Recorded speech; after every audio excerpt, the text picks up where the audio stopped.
Hello and welcome to Bedrock Wisdom, a show in which we seek to understand the many ideas, religious and secular, that unite us. I am your host, Tyler. This is episode 9, Community. As I discussed in the first episode, our ability to work in groups is one of the greatest strengths that we have as human beings. But this isn't simply a utilitarian thing. When I say utilitarian, I mean we don't simply just work in groups to address physical needs around us, right? Beyond that, we have a psychological need to belong to a group as well, and we call these groups communities. So for most of our existence, most of mankind's existence, these communities were pretty small and very limited by geography. And from there, it's obviously grown, as far as size goes. We've grown into civilizations, what you might call society in general. And now with the rise of the internet and social media, a lot of communities have become digital and global. Now, those might be worth addressing in another episode, but what I want to focus on today, partially because those are a very different, those social media communities they're much, they're more complicated in a sense. Not that people aren't complicated without it, because we definitely are. But during this episode, I want to focus on these smaller, more intimate communities, which have been, a hallmark of mankind for a very long time.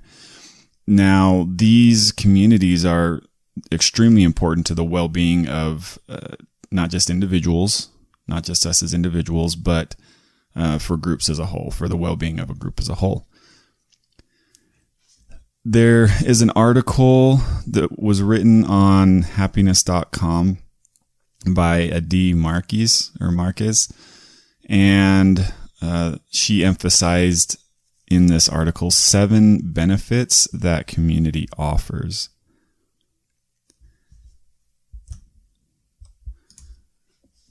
The first benefit is support and safety, which makes a lot of sense, right? As I talked about in the first episode, we rely heavily on our ability to work together. Like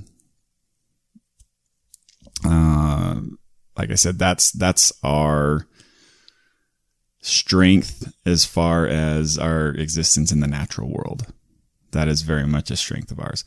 So the sense of support that we get and safety is extremely important. I mean, think of any scary movie you've watched or war movie you watched, anything like that.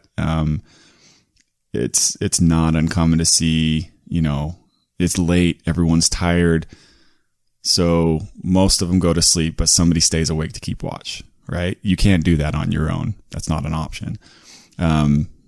Just kind of a very basic, show of safety there, but it comes in a lot of different forms. Another thing that, in this article, another benefit is connection and belonging.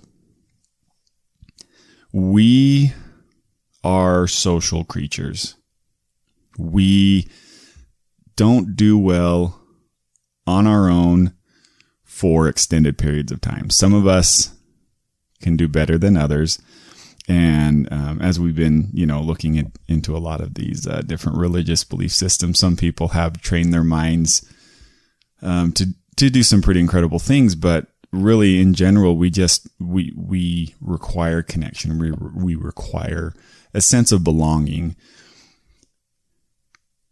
That's why you see people kind of get into this group think sometimes. People they need to know they're part of something. They're part of a larger group of people. Be careful of groupthink, by the way. I'm not advising that, but I'm just saying it's kind of it highlights this part of our psychological needs.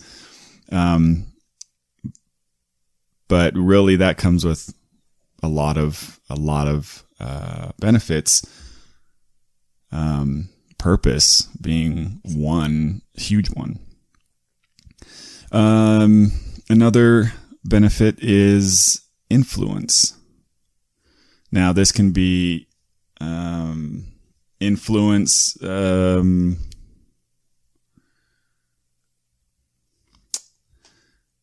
in helping others. This can encourage a positive behavior. Hopefully it's a positive behavior, right?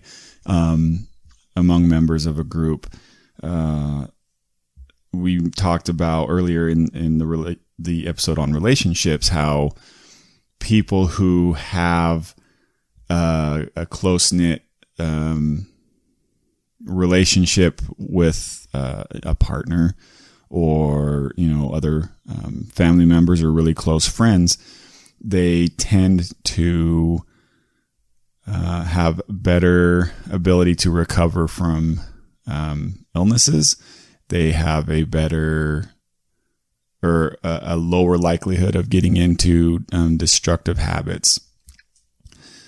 So this is a positive influence that you can find as being part of a community. Another benefit is sharing. You can get some stuff done with one brain, but what happens when you have a lot of different minds to work together?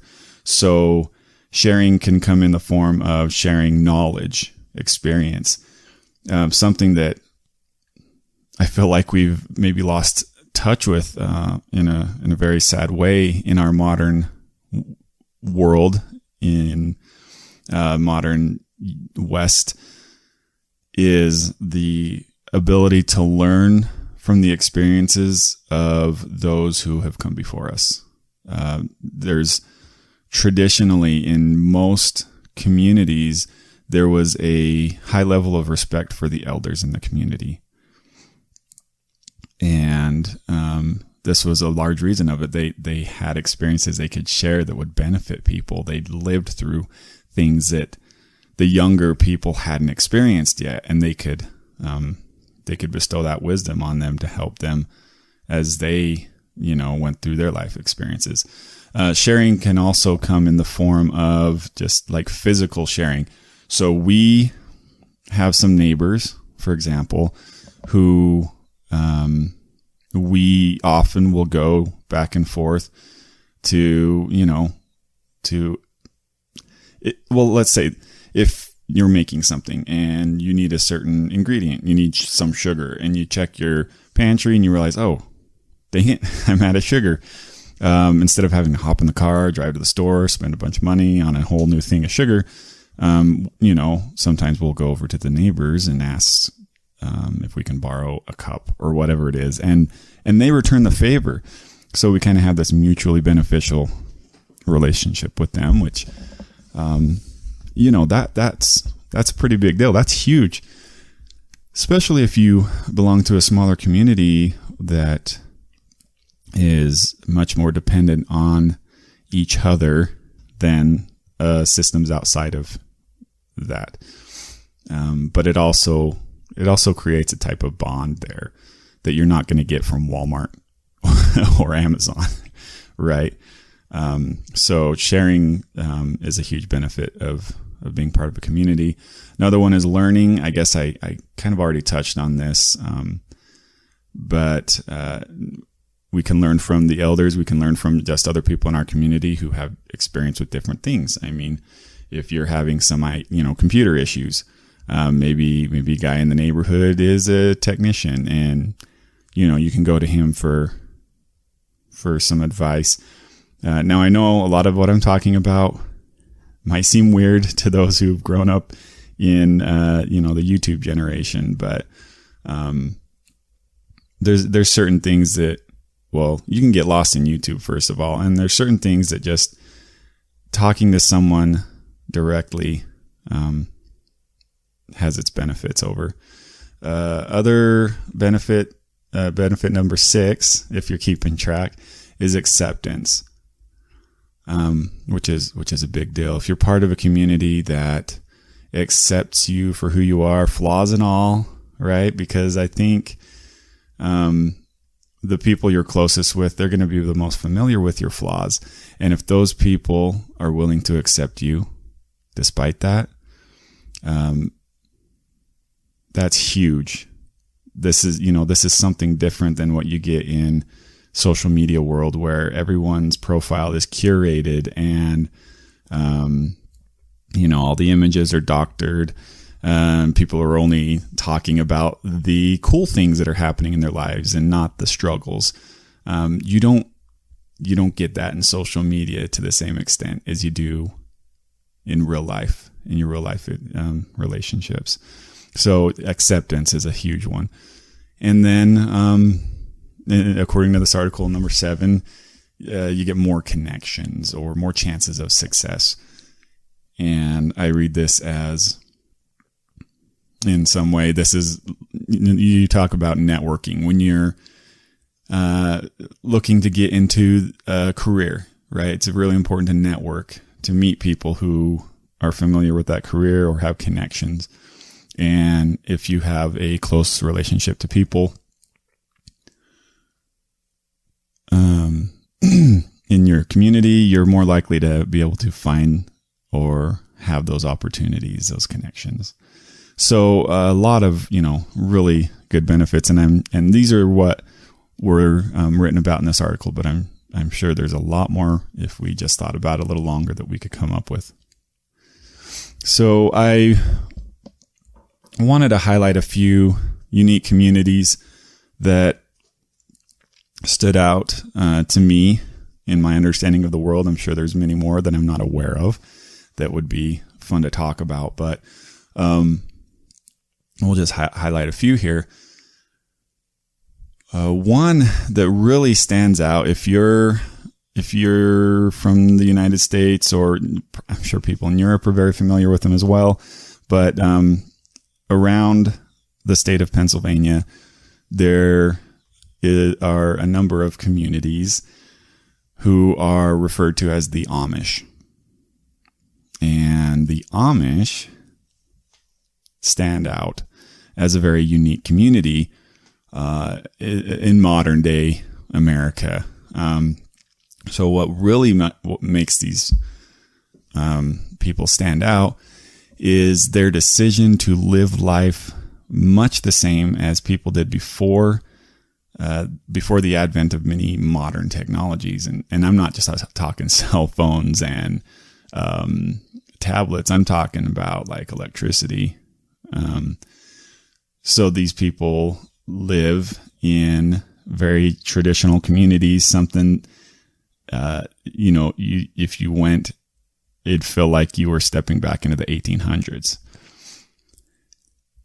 And I think they can actually teach us a lot, really, because when we're in this modern digital age, there's a lot of challenges that come with that, that we're just not really evolved for. And if we can have an example of, how people did things before, I think we can kind of focus in on the important basics of what makes human relationships and communities valuable and useful. So I watched a video with these 2 young guys, and I wish I had the channel.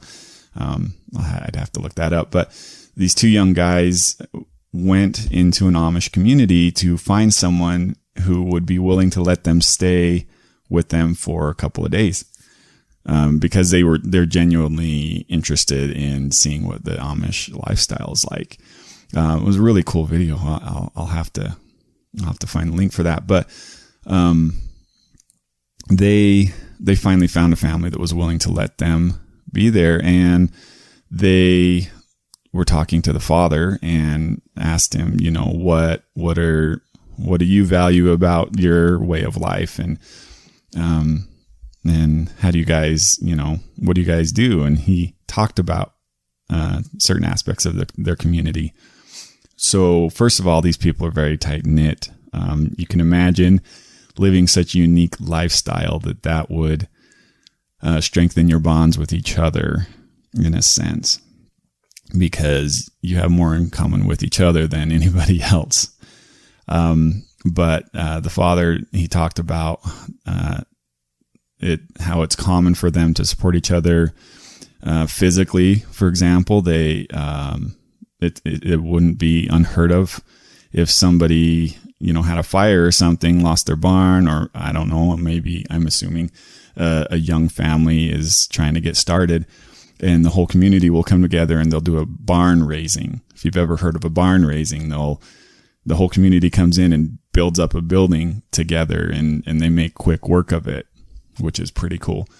He also said that, if somebody gets sick in the community, they'll offer, financial support to help them with, their bills or whatever, to help take care of them.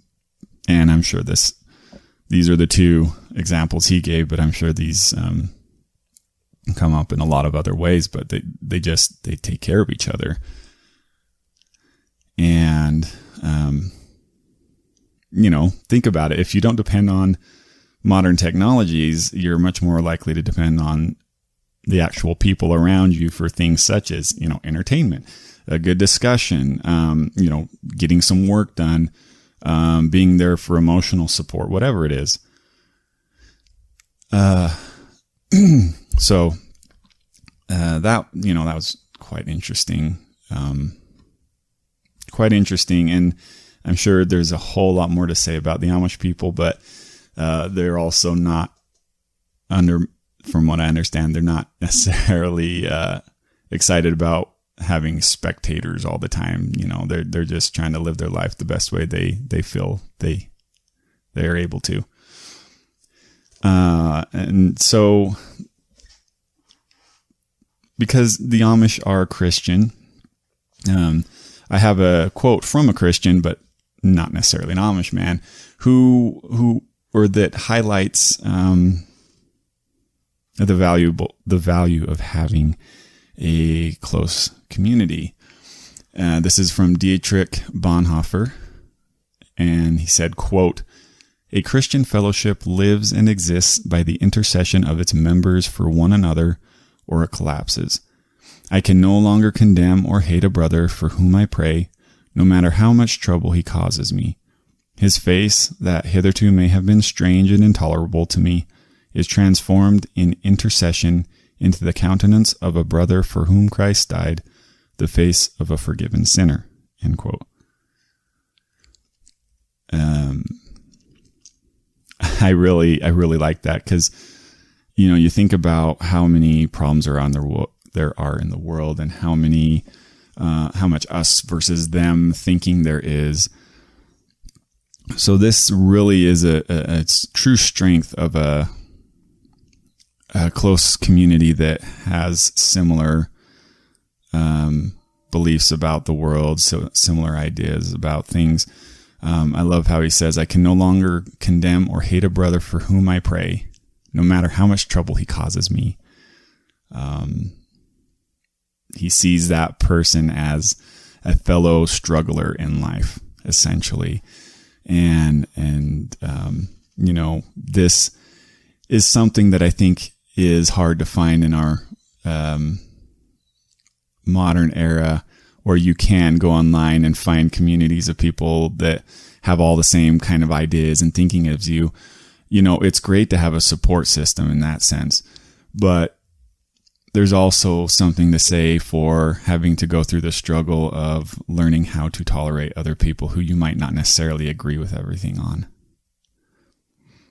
That's something that we could use a lot more of. Another example I thought of was some Buddhist communities where okay, let's just say, I'm sure this is something that's a lot more common you'll find in Asia, in different Asian countries. But there is a fascinating relationship, we'll say, between Buddhist monks and their local community where they live. So just as kind of a background, in Buddhism, there are what's called the three jewels in which you find refuge is the way they say it. So you would say, as a Buddhist, I find refuge in the Buddha. I find refuge in the Dhamma, which is the teachings of the Buddha. And I find refuge in the Sangha. Now, the Sangha is a term for a Buddhist community. And this isn't just limited to the monks that live at the monastery and meditate all day, but this refers to them and the lay people. And so there's a type of a reciprocal relationship in a traditional Sangha or Buddhist community in which, well, think about it. A monk is fully devoted. They devote all of their time to spiritual practices within a Buddhist, monastery. Things such as meditation, and they maintain the monastery and, basically seeking enlightenment full time. But because this is a full-time thing, they don't have, they're not working like a full-time job. So there's not like a lot of income. So what will often happen in these villages and different, smaller communities, I imagine, is that the monks have what's called a begging bowl, and they will go out among the community and people can donate food for the, just for the meal for that day. Maybe more than that, but I think traditionally the idea is that you get your food for the day. So people will donate to the monks, but in turn, the monks are then able to share this wisdom that they're gaining through their practice with the people. They're busy making a living, trying to make ends meet and do all that. They don't have the same kind of time to devote to this spiritual practice as the monks do, but the monks then bestow that wisdom on the people. And so there's like this reciprocal relationship there. As I thought, I find that pretty fascinating.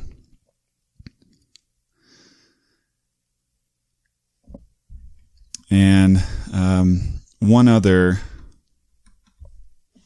group I wanted to highlight here before I go on too much further, or too much longer, I should say, is the Sikhs.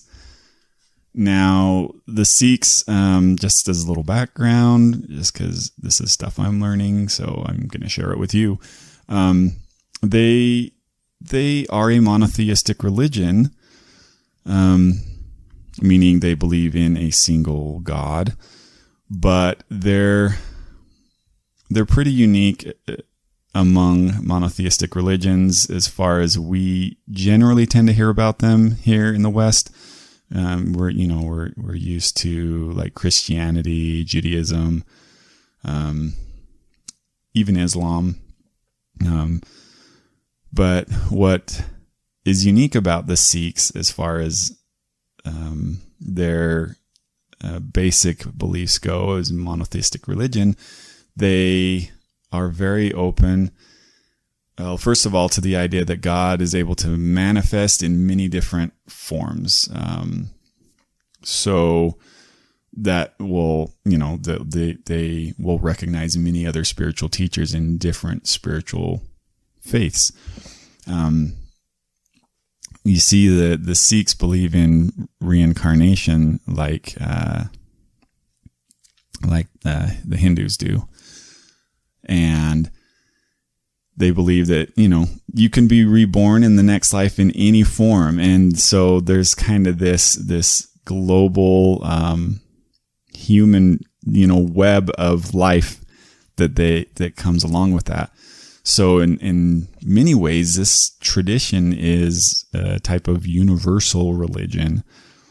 And as a result, they've embraced the idea of, in a way, a global community by recognizing the value of every person, despite caste belief or anything else. And there's one particular tradition that stood out to me as I was learning about them. And this is the langar. So a langar is it's a community kitchen, essentially. And they're generally attached to a place of worship that is called a gurdwara. And this langar is, according to sikiwiki.org, it is, quote, designed to uphold the principle of equality between all people of the world, all people of the world, regardless of religion, caste, color, creed, age, gender, or social status, to eliminate the extreme poverty in the world and to bring about the birth of caring communities. In addition to the ideals of equality, the tradition of langar expresses the ethics of sharing, community, inclusiveness, and oneness of all humankind. End quote. So, picture this. If you've never attended one, I have not personally, but I am now very interested. If I ever have the opportunity to I most definitely will. So if you ever attend a langar, you'll find, so they have an eating area essentially, but there's no tables, and you go in there and all visitors, everyone who comes, and nobody is turned away. They don't care who you are, what you believe, any of that. Everyone is welcome. And then as people come, they go into this eating area, they sit on the floor, and they sit in rows. So you could have a homeless person sitting next to a CEO, or a Jew sitting next to I don't know, a Christian or a Native American, and anybody, right? There's no distinction between classes or creeds or anything like that, and this is intentional. So everyone sits on the floor in a row, and the same food is served to everyone. There's no special orders, and because of this, so this is all meant to kind of erase class lines or whatever other lines people tend to draw, which is a beautiful symbol in and of itself. And they prepare vegetarian meals, and they intentionally do this not because all sheiks are vegetarians necessarily, but because it respects the most diets for most people, like including like religions, right? Because different religions, they don't eat pork, or they don't, they have certain religious diet restrictions. And so the idea is that they do this to reach out to the most people possible. And anyways, so these langars they have them, all over the world, and some of them are pretty small, but others, they have some major ones that have the capacity to feed thousands of people every day. Harmandir Sahib, or the Golden Temple in Amritsar, India, which you've maybe seen it, whether or not you recognize the name. It's this large golden building that jets out into the river, and I'm not sure if it's the Ganges or which river it is necessarily, but anyways, this particular location, it serves hundreds of thousands of meals in a single day. Free meals to anybody in the community who wants to come in and have a meal, which is just amazing. So I wanted to highlight this because I feel like this, this is on par with recognizing the global community, erasing lines and boundaries and, all these things that we separate ourselves with, and truly opening up to all people. So I found that amazing. Anyways, I've gone on long enough. So I just want to leave you with this. It's so important to be a member of at least one community, one real community. It's so important to take part in these relationships where we get out of our echo chambers, we maybe get out of our comfort zone, and learn how to interact with others where we might not normally. I think this is the only way to really counteract a lot of biases and prejudices that people have. So think about the communities that you are a part of.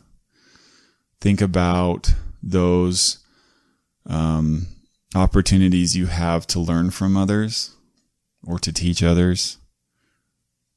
And there should be a fair number of both happening, right? Think about how you might improve your community around you.